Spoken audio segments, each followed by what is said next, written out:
नमस्कार दोस्तों। आज हम आपको एक ऐसी सच्चाई बताने वाले हैं जिसने पूरी दुनिया को ये दिखा दिया कि भारत की ताकत कितनी तेजी से बढ़ी है और पाकिस्तान किस हद तक गिर चुका है। ये कहानी है भारत के प्रधानमंत्री नरेंद्र मोदी की नीतियों की, जिन्होंने पाकिस्तान को एक ऐसे मोड़ पर ला खड़ा किया जहां वह दुनिया की नज़रों में एक भिखारी देश बन गया। दोस्तों, यदि आप एक सच्चे भारतीय हैं तो वीडियो को लाइक करें और चैनल को सब्सक्राइब करें। धन्यवाद। जब नरेंद्र मोदी 2014 में प्रधानमंत्री बने, तब भारत की विदेश नीति और सुरक्षा नीति में एक नया आत्मविश्वास देखा गया। मोदी ने साफ कर दिया था कि भारत अब किसी भी कीमत पर आतंकवाद को सहन नहीं करेगा। और पाकिस्तान, जो हमेशा आतंकवाद को बढ़ावा देता आया था, भारत की पहली प्राथमिकता बन गया। मोदी सरकार ने एक एक कदम सोच समझकर रखा। पाकिस्तान की सबसे बड़ी ताकत हमेशा ये रही थी कि वह भारत को अस्थिर करने के लिए आतंकी संगठनों का इस्तेमाल करता था। लेकिन मोदी सरकार ने तय कर लिया कि इस खेल को यहीं खत्म करना है। 2016 में उरी हमले के बाद भारत ने पहली बार पाकिस्तान को उसी की भाषा में जवाब दिया। भारतीय सेना ने सर्जिकल स्ट्राइक कर आतंकियों के ठिकानों को ध्वस्त कर दिया। यह पाकिस्तान के लिए एक झटका था, क्योंकि पहली बार भारत ने खुलकर उसकी जमीन के अंदर घुसकर जवाब दिया। इसके बाद आया 2019 का पुलवामा हमला, जिसमें हमारे कई जवान शहीद हो गए। पूरा देश गुस्से में था, लेकिन मोदी सरकार ने बिना देर किए बालाकोट एयर स्ट्राइक कर दी। भारतीय वायुसेना ने पाकिस्तान की धरती पर जाकर आतंकी ठिकानों को तबाह कर दिया। इसने पाकिस्तान की नींव हिला दी। दुनिया को समझ में आ गया कि भारत अब किसी भी कीमत पर आतंकवाद बर्दाश्त नहीं करेगा।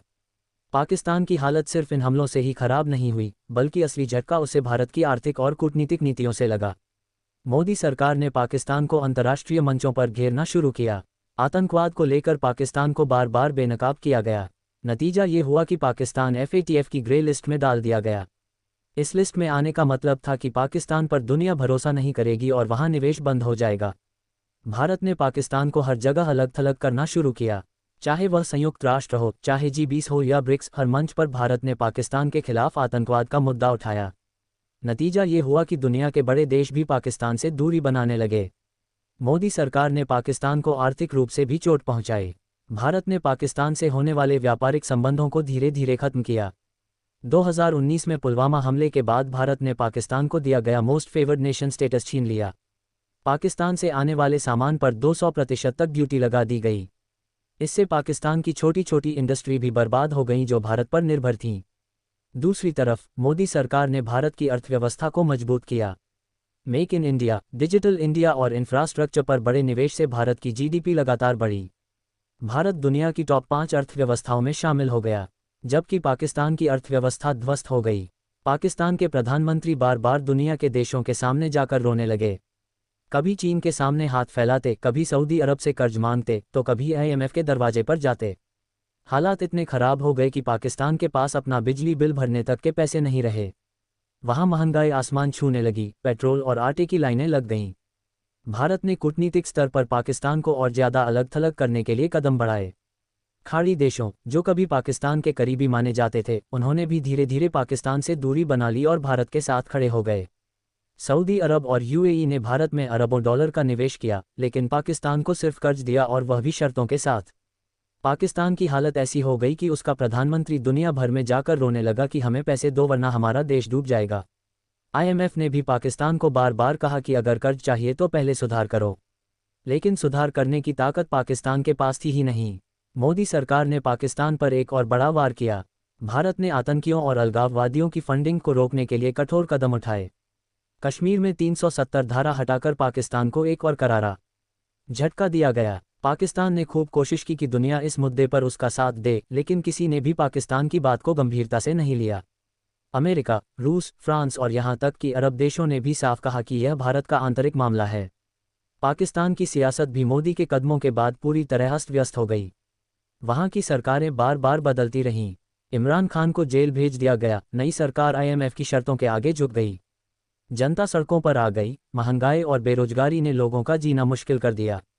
आज पाकिस्तान की हालत यह है कि उसके पास न विदेशी मुद्रा बची है, न निवेश, न ही उद्योग।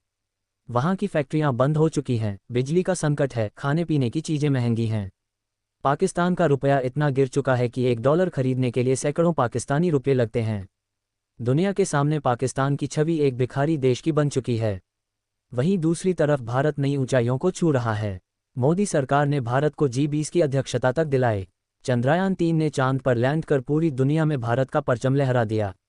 भारत दुनिया की पांचवीं नहीं बल्कि अब चौथी सबसे बड़ी अर्थव्यवस्था बनने की ओर बढ़ रहा है। रक्षा क्षेत्र में भारत आत्मनिर्भर बन रहा है। दोस्तों, ये वही मोदी हैं जिन्होंने पाकिस्तान को सिर्फ सीमा पर ही नहीं बल्कि हर मोर्चे पर मात दी। आज पाकिस्तान का हर बच्चा कहता है कि हमारा देश कंगाल हो चुका है और दुनिया में हमारी कोई इज्जत नहीं बची। और भारत का हर बच्चा गर्व से कहता है कि मोदी के नेतृत्व में भारत अब विश्वगुरु बनने की ओर बढ़ रहा है। ये कहानी सिर्फ पाकिस्तान को भिखारी बनाने की नहीं है, बल्कि यह कहानी भारत की ताकत, नेतृत्व और दूरदर्शिता की भी है। मोदी ने ये साबित कर दिया कि अगर इरादे मजबूत हों तो कोई भी देश आतंकवाद और गरीबी फैलाने वाले देश को दुनिया के सामने बेनकाब कर सकता है। दोस्तों, पाकिस्तान की यह हालत हमें ये सिखाती है कि अगर कोई देश आतंकवाद को अपनी नीतियों का हिस्सा बनाएगा और अपने पड़ोसियों से दुश्मनी रखेगा तो उसका अंजाम यही होगा। और भारत की कहानी हमें ये सिखाती है कि सही नेतृत्व और मजबूत नीतियों से एक देश को वैश्विक शक्ति बनाया जा सकता है। आज पाकिस्तान IMF और चीन के सामने झोली फैलाए खड़ा है, लेकिन भारत विश्व की सबसे तेजी से बढ़ती अर्थव्यवस्था बन चुका है। ये फर्क है नरेंद्र मोदी की नीतियों और पाकिस्तान के नेताओं की नाकामी का। यही वजह है कि पूरी दुनिया आज भारत की ओर देख रही है और पाकिस्तान को सिर्फ एक भिखारी देश के तौर पर जान रही है।